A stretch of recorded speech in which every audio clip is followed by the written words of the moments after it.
What's the impetus of all this? It's pretty magical, man. When you pull out a piece of hot metal out of a forge, and it's blazing hot and it's 2000 degrees or more, and put it on the anvil and smack it, and the sparks go flying. And a neighbor kid wanted to make a knife. I made a knife, and then he talked me into going on Forge and Fire, and then that kind of set on another whole Right. direction.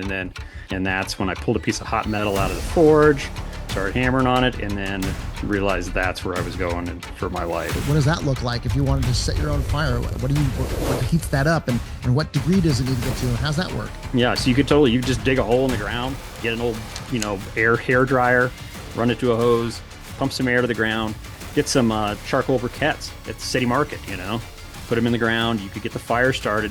How can they just get started, and what would they be able to make and do with what you do?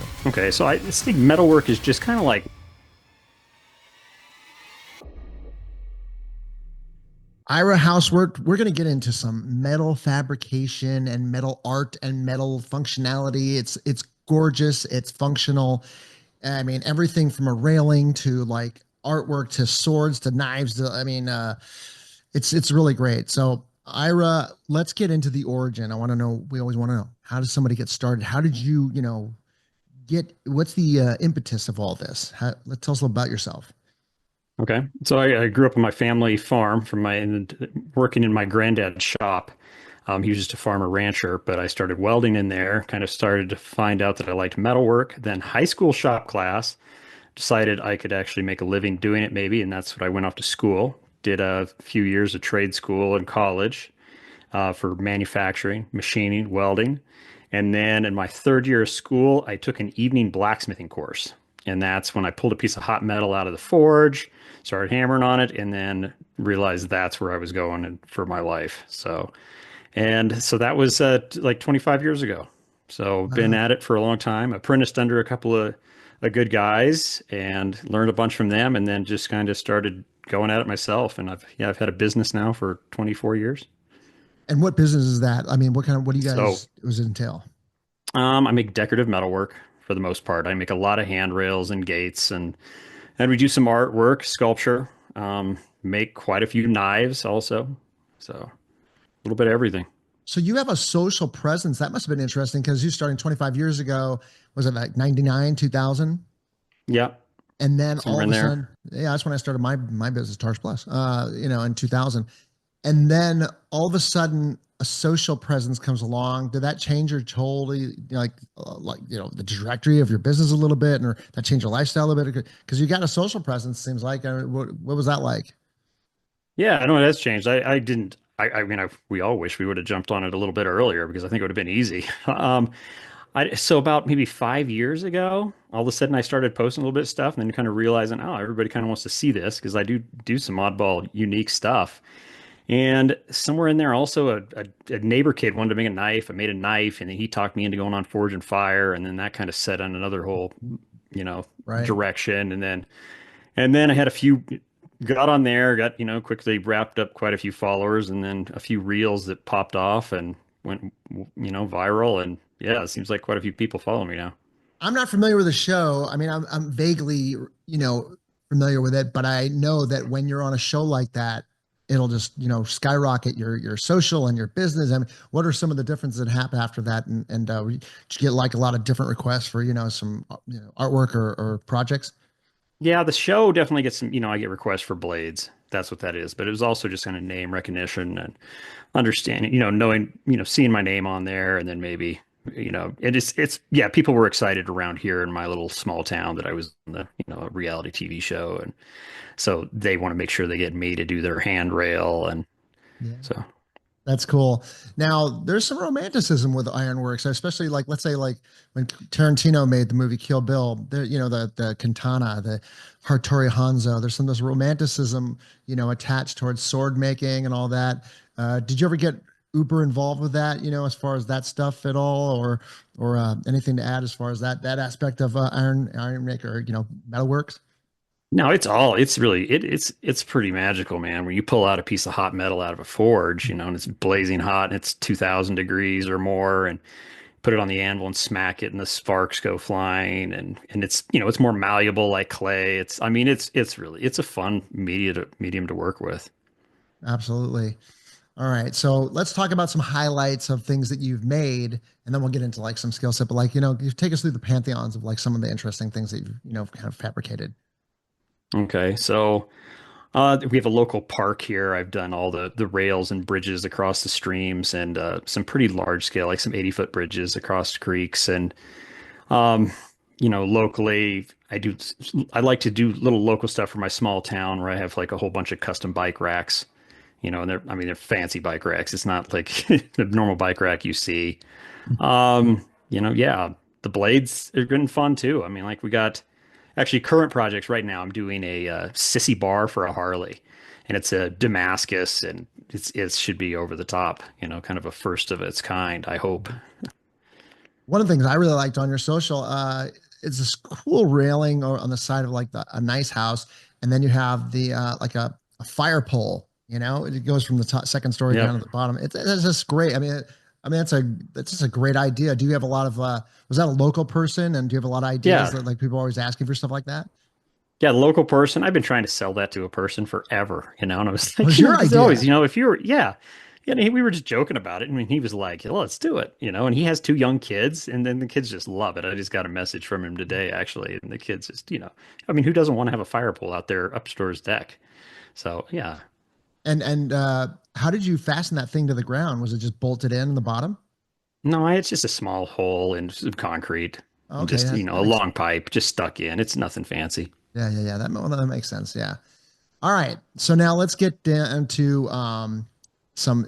This is gonna be tough because you have, if you see Ira's like uh page, there's a lot of like machines and a lot of work to do. But if somebody wanted to get started and somebody Okay. wanted to, how can they just get started, and what would they be able to make and do with what you do? Okay, so I think metalwork is just kind of like woodwork. You can get in and started with, a hammer and a nail and a saw. But, same deal with metal. You want a 4.5-inch grinder. You get a basic welder because that's, kind of gets everything where you can start gluing pieces of metal together and sticking them. And you could start with just those two pieces, cutting pieces, sticking them together. Then all of a sudden, maybe you want to end up in with like an acetylene torch, and that's but for on a budget, $1,000, you can probably get on Marketplace, find a few tools, and you could get started. And then in everything, you want bigger and better tools and tools that do special things. And then, yeah, you can get really involved like my shop. But, um, it's doable. Every season has its moments. The ones you plan for, and the ones you don't. You watch the sky. You check the radar. You can't control the weather, but you can control this.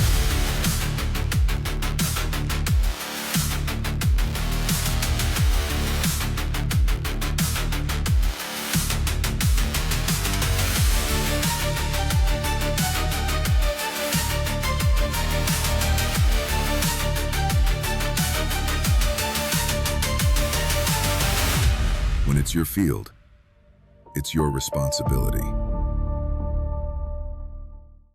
Yeah, I mean, if you think about it, a lot of guys, how did they do it like hundreds of years ago? All they had was the fire and a hammer, Hmm. and that was it, right? And they just, I mean, how would you set your fire? What does that look like if you wanted to set your own fire? What heats that up, and what degree does it need to get to, and how's that work?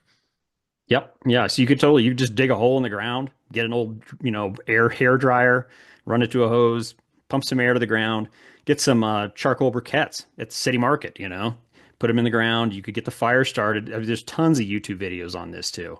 Like when I got started and you got started in your business, I mean, YouTube didn't exist, so I wasn't, and now you can just go on there and pick up all these amazing tricks. So no, there's tons of people on there learning how to do basic metal work on that, a little bit of blacksmithing. So it's, and as you get involved, then you can start increasing your tools. Those briquettes can get hot enough to where they could start to make iron or a metal malleable enough to where you could hammer it into shaping it. Yes. Yep. You Wow. could either, you could get a hold of coal. If you can't get a hold of coal, yeah, just charcoal will work. Charcoal briquettes. It's the key is just adding air to it, just like a fire. You blow on a fire, it gets hotter and hotter, and then you get these little little briquette has a lot of energy in it, and just force more air to it than what you would do as you're barbecuing a steak. And yeah, you can That's get it pretty red hot. ingenious. That's pretty ingenious. You're just getting a blow dryer, and just out there Hmm. on an extension cord, and then that's stoking the fire. That's pretty cool. Yeah, no, it's fun. Yeah, there's some great videos on that stuff. People can figure that out. Your thing can be kind of volatile. Any ups and downs, or like safety, close calls, things like that.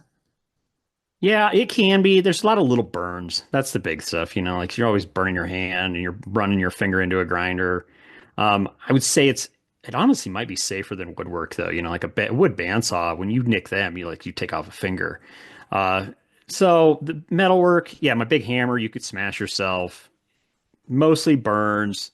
You don't want to look at the welds without the hood. You can burn your eyes. So, I don't know. Seems all normal to me now. Who would be the greats? Would you say, like, when metalworks or whatever? When you look back on like certain icons in your field, who would they be? Well, it's now, there was some, you're gonna put me on the spot, was the name of the guy from back east. Uh, Yellen? Samuel Yellen? Is it Samuel Yellen? I think Samuel Yellen was the most famous American smith. He was born in like 1890s and had quite the upbringing. And if you're back in like Boston, you still have some of his metal work in various, giant big buildings. Now it's just kind of moved to the people we talk about are the social media guys, that you see, online. You watch like a You're probably Alex one of Steele them. video. I'm working that way maybe, but I'm not there. Yeah, I mean, some people know of me. Uh, but Why? yeah, you see Your some. posts get like thousands of like likes. I mean, they get a lot of traction. Yeah, no, that's the other thing. I started these fire tables where I take a slab of wood and pour molten aluminum or brass Yeah. into them. And those things really, that's honestly probably where most of my followers end up coming from. I mean, that last video I have, I think it has 36 million or something silly like that of Wow. views. Holy shit. So That's really that's cool though. the Pouring big that ones. metal into that cracked wood, and then what do you do? Resin over that to make it like a table or something? How's that? Yeah, I put a little bit of resin around the sides where it burned out the char. But Yeah. that's one of the ones, yeah, and everybody's questioning how I did it or doesn't think it's real and all the weird comments, and then they Uh, fire off. But you just yeah, you're it's making it right there in the video. You're pouring the yeah, metal into this yep, crack of this wood, and then it's like I guess I didn't see what it was made of. Is it a table? It could be a chair. It could be anything. And then you would pour resin over that, right? And then that could be a table. It could be whatever. yeah. No, we milled it off. It's pretty smooth. There's just a little bit of resin right at the edge of the material, and then we polish the metal till it shines, where you can actually see yourself in it, and then the black char around the edge. It's a fun look, but that's one of the online things that we do a lot of. That's really cool. What's your best? What do people like? Want to get most views? Is it the art, or is it you said it's knives, or is it tables like that, or what do you Yeah, get I most think requests for? I get a lot of requests for knives. I think they're more obtainable for the average person. Somebody that has a $500 bill can probably get a small knife for $1,000. Where the big handrails, some of those get really spendy. If I put months into something like that, and all of a sudden there's a $50,000 bill attached to them, and Yeah, tables, they people want them too. I am going to do a big fancy one. I'm going to take out to California here in the next few months. So I do get a few requests for the fire tables, but I'd yeah, say mostly handrails. I make a lot of handrail. yeah. Well, yeah. And it's just not your. It's really, it's clean. It's not like this is really like it's like home art. It's like how the railing on the balconies that those shots that I saw.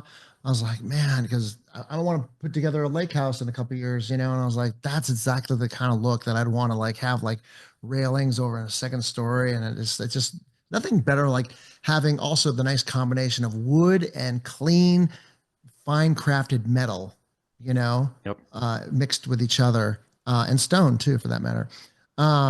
So this is fascinating. Now, just to real, I always like to romanticize this the katana, thing from Kill Bill. It's like there's a great documentary on sword making. What would you say is the most like when you Uber out on like the most romantic, like feeling of or the greatness of what you do? What is it? What inspires you the most? I just like making weird, funky, one of a kind type stuff, Like the sword's fun, but there's still a lot of people making swords. So I mean, they're fun to do once in a while. I wish I had my sword. I have my sword from Forge and Fire here. I could have held it up in front of the picture. But I don't know, just like things like the sissy bar that for the Harley is kind of exciting to me. It's my funnest project in the shop right now. This guy doesn't have a lot of money. He's an old Vietnam vet. He's saving his money up and his Social Security that comes in. And I was like, yeah, I'm going to do this for you. And I'm going to give him an over the top sissy bar that, I think it's going to be, and it's also, it's going to be good content. Everybody's going to love seeing it. Oh man, that's awesome. I love that. This is just wonderful. I mean, if anybody wants to see like some great metal works and like, something unique, like you just talked about, and just unique projects, the rolling metal on, pouring metal onto the wood and everything, you got to just check out Ira's content. Tell everybody how they can find out more about you. Yeah, I'm just Ira Houseweart on everything. Instagram, Facebook, TikTok. I'm starting to get into YouTube. I'm going to probably attack that with some longer form videos and go from there. My website's Colorado Blacksmith. If you want to email me. I would think that YouTube would be like, I mean, that's something that you would do a long time ago. Yeah. I know, and I skipped it. I don't know why, like we all should have done it. I mean, for what you do, it's like low hanging fruit. It's going to take off like wildfire, no pun intended, because I mean, Instagram, you got great content there. Just take all that content over to YouTube and it's amazing. So thank you so much for sharing. Great stuff. And I look forward to like checking you out in the future. And thanks for having me on, Michael. Pleasure. Thanks for joining us. Gear up for your next adventure and head over to bolotor.com to check out the amazing Bolo Pack and their other innovative outdoor gear. Catch you next time.